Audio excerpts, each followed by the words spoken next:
Breaking royal news. The world is watching as Buckingham Palace delivers a decision that will echo through the halls of history. Today, the British monarchy has taken a step that many thought unthinkable just a few years ago. The royal family, known for its traditions and its ability to weather storms, has now made a move that signals a new era of accountability and change at the very heart of the institution.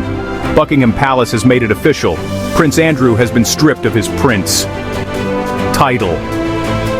This is not just a symbolic gesture, it is a seismic shift in the royal landscape, a public acknowledgement that even those born into privilege are not immune to the consequences of their actions. The palace's statement, released to a stunned press corps and a global audience, leaves no room for doubt. Andrew, once the Duke of York and a senior royal, will no longer be addressed as prince in any official capacity.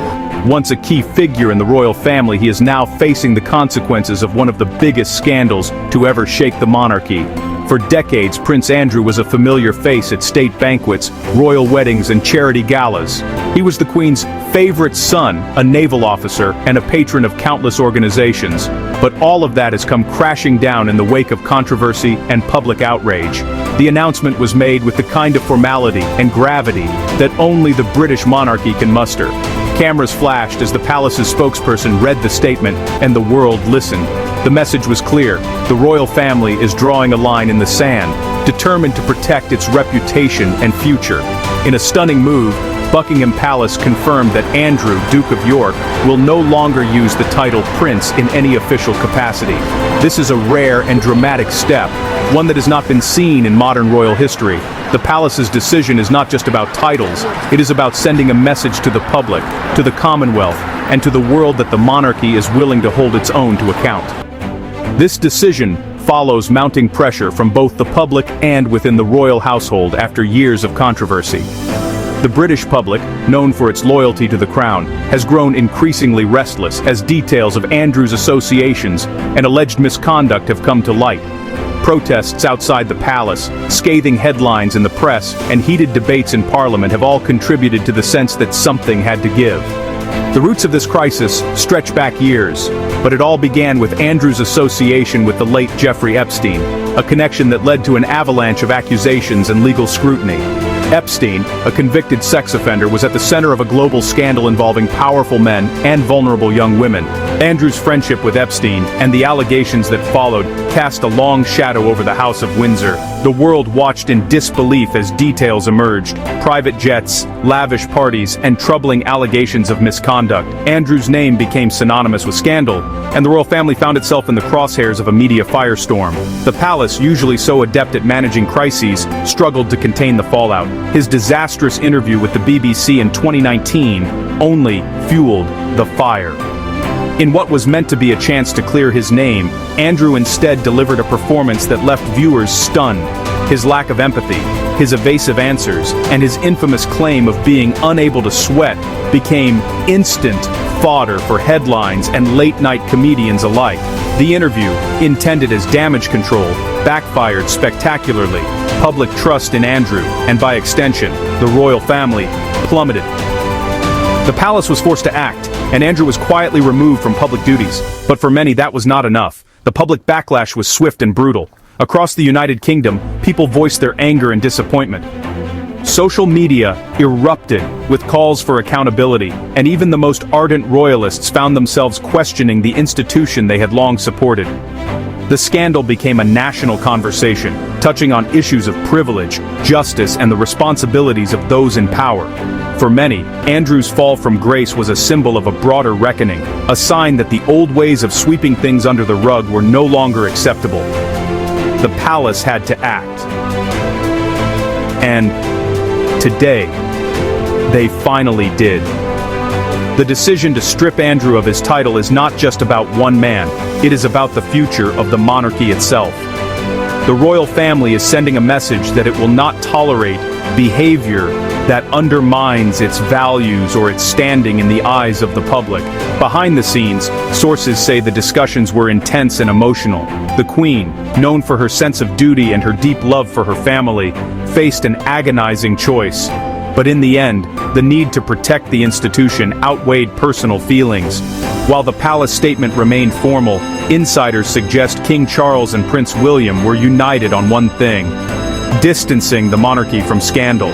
Both men, aware of the challenges facing the royal family in the modern era, recognized that decisive action was needed to restore public trust.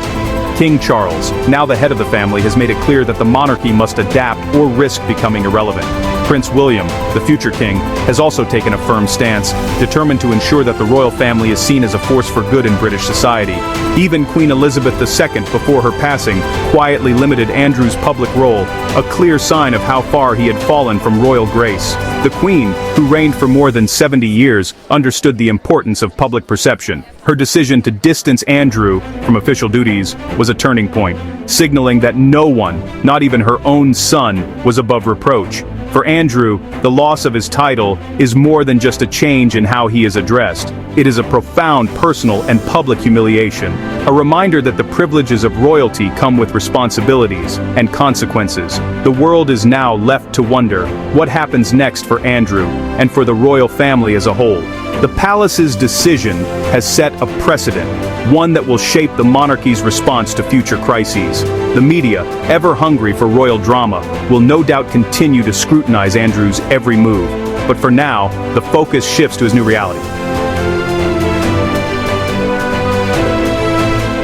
Lausisdelling sanity life, siphon dashin and the bossen live.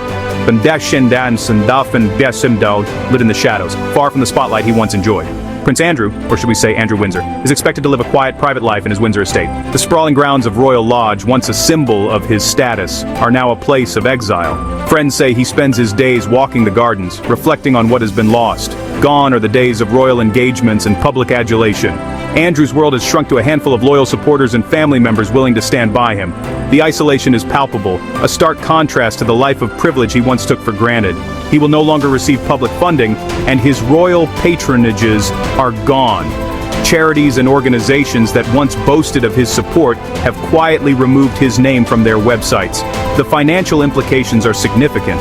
Without the backing of the crown, Andrew must now rely on his own resources. The loss of patronages is particularly painful. For years, Andrew prided himself on his charitable work, especially his efforts to support veterans and young entrepreneurs. Now those doors are closed, and his legacy is forever tarnished. Once a man of privilege and power, he is now fighting to maintain his dignity and a place in history that may never be restored. The British press, never known for its mercy, continues to dissect his every move. Headlines question his future, his finances, and his relationships with the rest of the royal family. For Andrew, the road ahead is uncertain. Some believe he will attempt to rehabilitate his image, perhaps through quiet acts of charity or by retreating entirely from public life. Others say the damage is too great and that he will remain a cautionary tale for generations to come. Public opinion? Divided, but overwhelmingly unsympathetic. Polls show that a majority of Britons support the palace's decision, while a vocal minority argue that Andrew has been made a scapegoat for larger problems within the royal family. On social media, the debate rages on. Some users express relief that justice has finally been served, while others question whether the palace acted quickly enough. The story has become a lightning rod for discussions about privilege, accountability, and the future of the monarchy. Many see this as long overdue justice, while others question whether it is enough to repair the royal image. Opinion columns dissect every aspect of the scandal, from the palace's handling of the crisis to the broader implications for the monarchy's role in modern society. Some royal watchers argue that the decision to strip Andrew of his title is a necessary first step, but that more must be done to address the underlying issues that allowed the scandal to unfold. Others worry that the monarchy's reputation has been irreparably damaged and that public trust may never fully recover. The story of Prince Andrew is a cautionary tale for the ages. It is a reminder that even those born into the highest echelons of society are not above the law, and that the court of public opinion can be as unforgiving as any judge. Prince Andrew's story is a royal tragedy, a fall from grace unlike any other in modern monarchy. His journey from celebrated prince to disgraced outcast is a stark warning to all who wield power without accountability. What do you think? Has the royal family done enough to restore its reputation? Or is this just the beginning of a much larger reckoning? The world is watching, and the future of the monarchy hangs in the balance. Did the palace make the right decision? Should Andrew have been stripped of his title sooner, or was the process fair and measured? These are questions that will be debated for years to come, as the royal family continues to navigate the challenges of the modern world. We want to hear from you. Comment below. Shots in Skan Zubaru, Kurtskaun de Bikesans. The royal family have acted sooner. What does this mean for the future of the monarchy, and for the relationship between the royals and the people they serve? Like, subscribe, and hit the bell for more breaking royal updates. The story of Prince Andrew is far from over, and we'll be here to bring you every twist and turn as it unfolds. Stay tuned for more on the royal family, their challenges, and the changing face of the British monarchy.